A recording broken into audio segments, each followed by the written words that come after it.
Hi. Jelly Belly wanted a story to be read, and I bet you guys do too. So here I am, Ginny, and I'm going to read you a story. It's from Old Mother West Wind. That's the name of a book. And the story today is Jerry Muskrat's Party. Sounds like fun.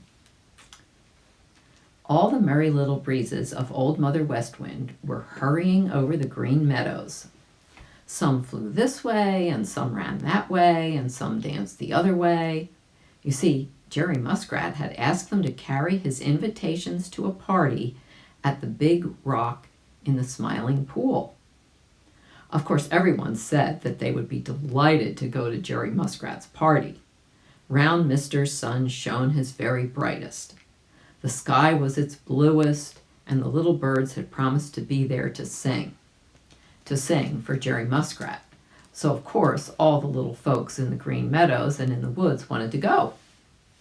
There were, I bet you know all these guys because we've been talking about them, Johnny Chuck the Woodchuck and Reddy Fox the Fox, and Jimmy Skunk and Bobby Coon the Raccoon, and Happy Jack Squirrel and Striped Chipmunk and Billy Mink and Little Joe Otter and Grandfather Frog and Old Mr. Toad and Mr. Black Snake, all going to Jerry Muskrat's party. Sounds like a great party.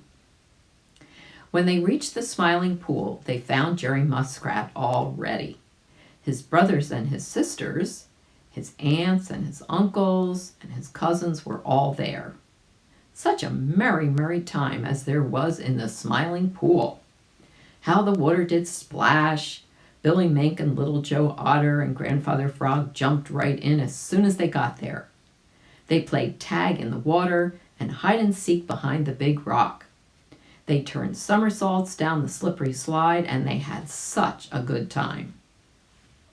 But Reddy Fox and Peter Rabbit and Bobby Coon and Johnny Chuck and Jimmy Skunk and Happy Jack and Striped Chipmunk couldn't swim, so of course they couldn't play tag in the water or hide and seek or go down the slippery slide.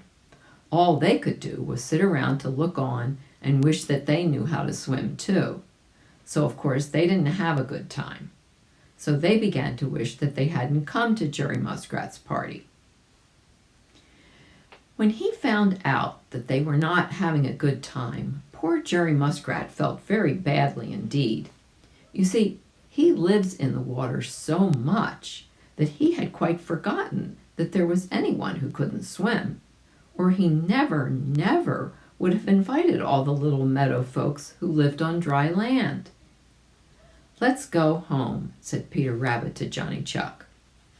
"We can have more fun up on the hill," said Jimmy Skunk. Just then Little Joe Otter came pushing a great big log across the Smiling Pool. "Here's a ship, Bobby Coon. You get on one end, and I'll give you a sail across the Smiling Pool," shouted Little Joe Otter. So Bobby Coon crawled out on the big log and held on very tight, while Little Joe Otter swam behind and pushed the big log. Across the Smiling Pool they went, and back again. Bobby Coon had such a good ride that he wanted to go again, but Jimmy Skunk wanted a ride. So Bobby Coon hopped off the big log, and Jimmy Skunk hopped on, and away he went across the Smiling Pool with Little Joe Otter pushing behind. Then Jerry Muskrat found another log and gave Peter Rabbit a ride. Jerry Muskrat's brothers and sisters and aunts and uncles and cousins found logs and took Reddy Fox and Johnny Chuck and even Mr. Toad back and forth across the Smiling Pool. Happy Jack Squirrel sat up very straight on the end of his log and spread his great bushy tail for a sail. All the little breezes blew and blew, and Happy Jack Squirrel sailed round and round the Smiling Pool. Sometimes someone would fall off into the water and get wet, but Jerry Muskrat or Billy Mink always pulled them out again, and no one cared the tiniest bit for a wedding. In the bushes around the Smiling Pool, the little birds sang and sang. Reddy Fox barked his loudest. Happy Jack Squirrel chattered and cheered. All the muskrats squealed and squeaked, for Jerry Muskrat's party was such fun. By and by, when Mr. Sun went down behind the purple hills to his home, Old Mother West Wind, with all her merry little breezes, went after him, and the little stars came out to twinkle and twinkle. The Smiling Pool lay all quiet and still, but smiling and smiling to think what a good time everyone had had at Jerry Muskrat's party. The end. Great party, huh? Okay, see you later.